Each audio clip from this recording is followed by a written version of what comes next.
할렐루야. 오늘은 누가복음 6장 46절로 49절 말씀을 통해서 두 종류의 믿음에 대해서 말씀을 나눌 때 큰 은혜가 있기를 주님의 이름으로 축원합니다. 오늘은요, 행함이 없는 믿음과 행함이 있는 믿음에 대해서 함께 생각해 보려고 합니다. 오늘 본문 누가복음 6장 46절 말씀을 보면 너희는 나를 불러 주여 주여 하면서도 어찌하여 내가 말하는 것을 행하지 아니하느냐, 이렇게 말씀합니다. 예수님께서는 마태복음 7장 21절에서 말씀하시기를 나더러 주여 주여 하는 자마다 다 천국에 들어갈 것이 아니요 다만 하늘에 계신 아버지의 뜻대로 행하는 자라야 들어간다라고 말씀하셨어요.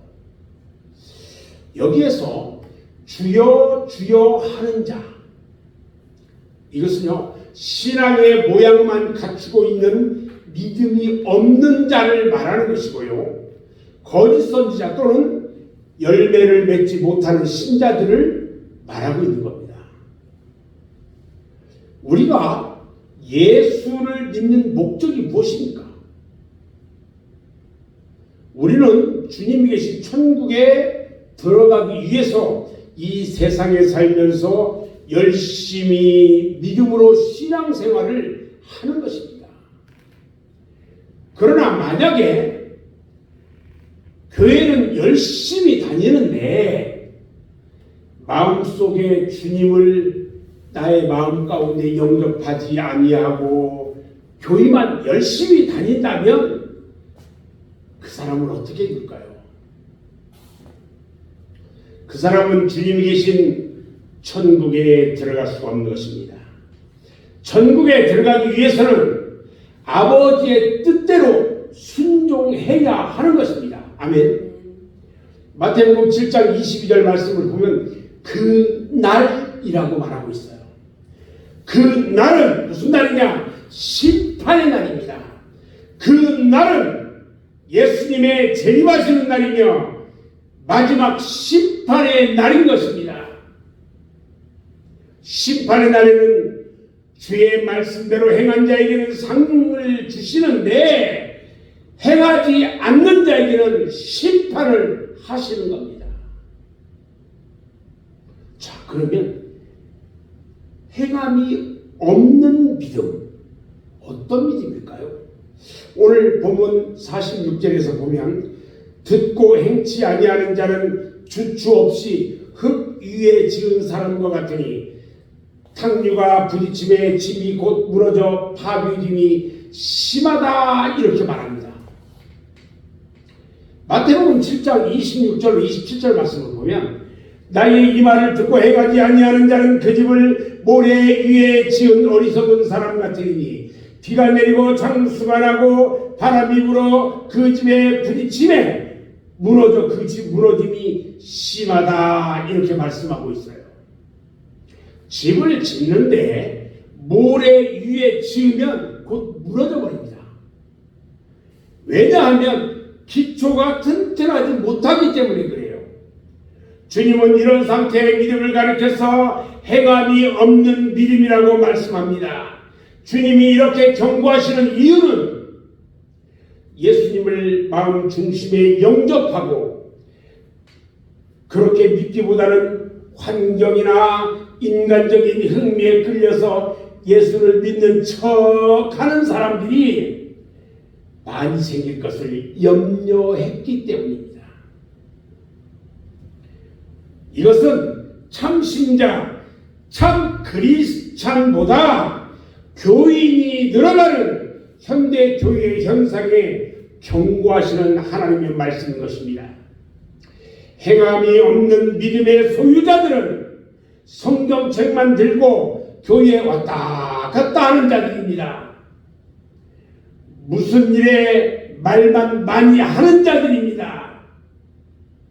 겉으로는 예수님을 잘 아는 것처럼 떠들어대고 있는데 실제로는 예수님이 정확히 어떤 분인지 모르는 사람들입니다. 이런 행함 없는 믿음의 소유자들은 비가 내리고 홍수가 나면 그 짐이 무너져 내림같이 그들의 신앙도 지금까지 믿어왔던 예수님을 결정적 순간에 부인하고 또다시 십자가에 못 박는 일을 하게 되는 것입니다. 자, 그러면 행함이 있는 믿음은 어떤 믿음일까요? 이번에는 오늘 본문 7장 47절로 48절 말씀을 보면 내 말을 듣고 행하는 자마다 집을 짓되 깊이 파고 주추를 반석 위에 놓은 사람과 같으니 큰 물이 나서 탕류가 그 집에 부딪히되 잘 지었기 때문에 능히 요동하지 못하게 하였거니와 이렇게 말합니다.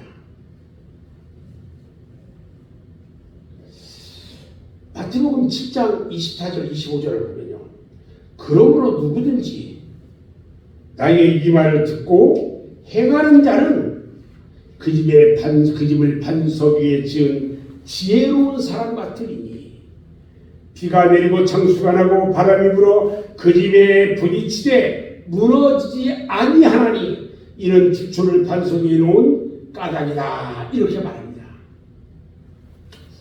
반석 위에 집을 지으려면 많은 노력과 수고를 따르게 됩니다. 자기를 부인하고 매일매일 십자가를 지고 그리스도의 뒤를 따른다는 것은요, 결코 쉬운 일이 아니라는 겁니다. 그리스도라는 기초만이 유일한 튼튼한 기초라는 것을 안다면 우리는 기꺼이 그리스도 위에 인생의 집을 지을 수 있는 것입니다. 그리스도 위에 인생의 집을 지어야 됩니다. 그렇게 지어진 집은 절대로 무너지지 않을 겁니다. 창조주 하나님, 죽음을 이기시고 부활하신 주님께서 그 집의 기초가 되어 주시기 때문입니다. 말씀을 듣기만 하고 행하지 않는 것은요, 자신을 속이는 거예요. 행함이 있는 믿음이 있을 때만 기독교가 세상을 변화시킬 수가 있는 겁니다. 변화와 능력은 어디에서 오는 걸까요? 한마디로 말한다면요, 행함 있는 믿음에서 변화와 능력이 나오는 것입니다. 저는 오늘 말씀을 간략하게 마무리하려고 하는데요, 여러분들의 믿음의 기초는 무엇입니까? 튼튼한 그리스도의 주추 위에 세워져 있습니까? 그렇다면 여러분들은 그날에, 주님의 심판의 날에 주님께서 여러분들의 행함 있는 믿음을 보시고 참으로 기뻐할 것입니다. 그리스도의 주추 위에 세워진 믿음 안에서 주님을 찬양하고 기쁨으로 누리시는 맑은 새교회 여러분 모두가 되시기를 주님의 이름으로 축원합니다. 아멘. 기도하겠습니다.